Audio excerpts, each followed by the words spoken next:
ہم ایمان لائے تھے، ہمیں کیا پتا تھا کہ ایمان کے تقاضے یہ ہوں گے؟ ہم سمجھو تھے بس ایک عقیدہ ہے، بدل لیا، اللہ اللہ خیر صلی اللہ. یہ تقاضے تو بڑے بھاری ہیں، ان کو پورا کرنا تو آسان نہیں ہے.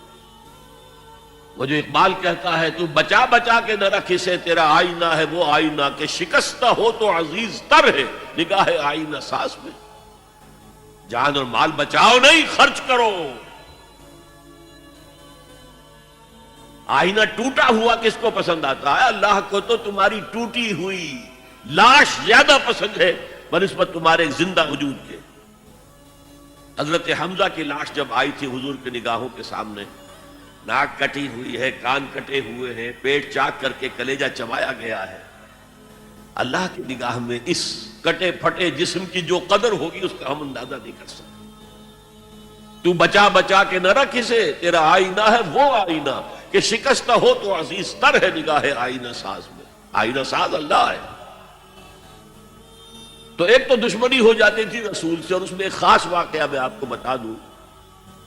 حضور نے مدینہ تشریف آوری کے 6 مہینے کے بعد 7ویں مہینے سے چھوٹے چھوٹے چھاپا مار دستے بھیجنے شروع کر دیے to threaten the lifeline of Mecca. مکے کی جو ساری معیشت تھی وہ تجارت پر تھی.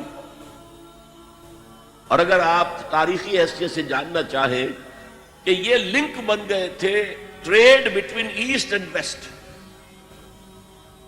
دیکھیے جب تک نہر سویز نہیں تھی تو مشرق و مغرب کے درمیان سمندری راستہ تو کوئی نہیں تھا.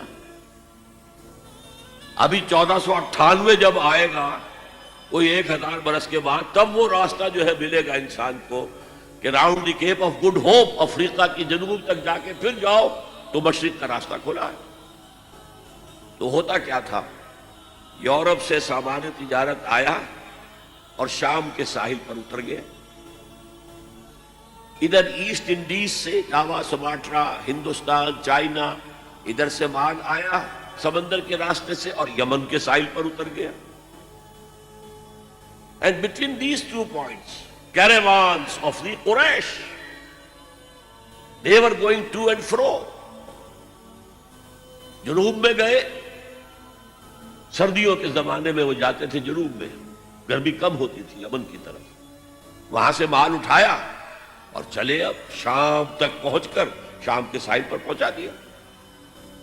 وہاں سے شام کا ساحل یورپ کا آیا ہوا سامان اٹھایا اور وہ لا کے سیدھا جنوب میں، سیدھا راستہ تھا بالکل سیدھا، اسٹریٹ ٹو دی نارتھ. اور وہ جو ہے آ کر یمن پہ اتار دیا. یمن سے پھر مشرقی ممالک کے تاجر وہ خریدیں گے اور لے جائیں گے کشتیوں کے ذریعے سے. شام سے یورپ کے تاجر وہ جو ہے وہ خریدیں گے اور لے جائیں گے. تو یہ کنیکشن بن گئے تھے between the trade between east and west. اور ان کو یہ سہولت حاصل تھی، پروٹیکشن حاصل تھی کہ کوئی بھی قبیلہ عرب کا ان کے کیروان کے اوپر حملہ نہیں کر سکتا تھا، because they were the custodians of Kaaba. اور تمام قبیلوں کے بت کعبے میں رکھے ہوئے تھے as if they were hostages with them.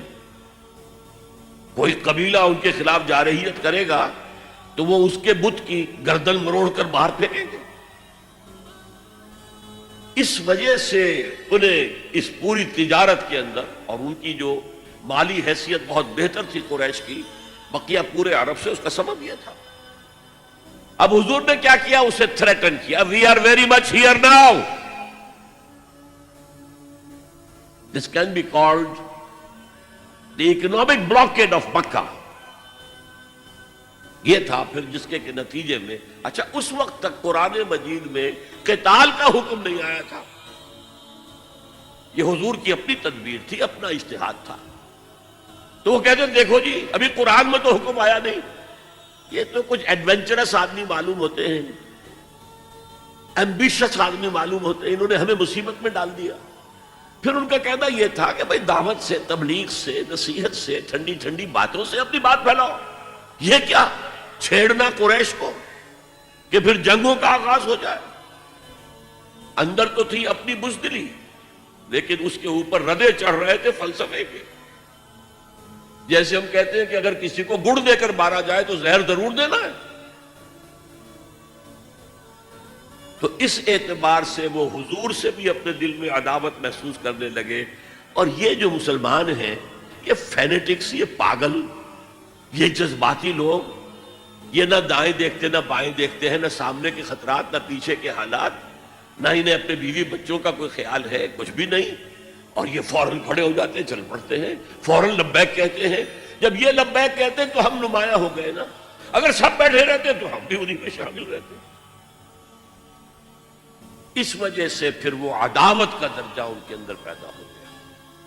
یہ تھرڈ سٹیج ہے ٹیوبرکلوسس کی۔ نفاق جب اس درجے کو پہنچ جاتا تھا تو اب اس کے علاج کا کوئی امکان نہیں تھا۔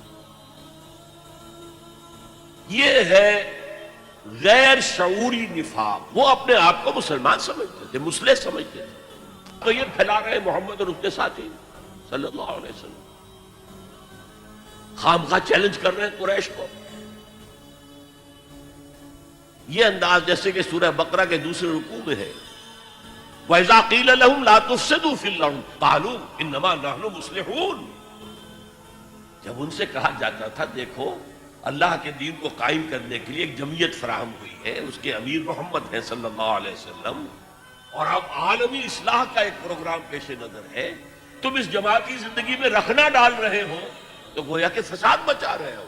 وہ کہتے نہیں، ہم تو جی اصلاح چاہتے ہیں، مصلحین ہیں، یہ فساد تو تم مچا رہے ہو، جنگیں تم نے شروع کر دی ہیں، ہم تو کہتے ہیں کہ صلح کے ساتھ کام کرو اور دعوت و تبلیغ کے ذریعے سے، صرف اس مشنری زیل کے ذریعے سے اپنی بات کو پھیلاؤ۔ یہ تھے مدینے کے منافقین۔ اب چند باتیں میں اس نفاق کے ضمن میں اور عرض کر دوں۔ حضور نے فرمایا صلی اللہ علیہ وسلم نفاق کے بارے میں، ما خافہ الا مومن وما امرہ الا منافق۔ نفاق کا خوف رہتا ہے صرف صاحب ایمان کو، اب نفاق سے اپنے آپ کو محفوظ سمجھتا ہے صرف منافق۔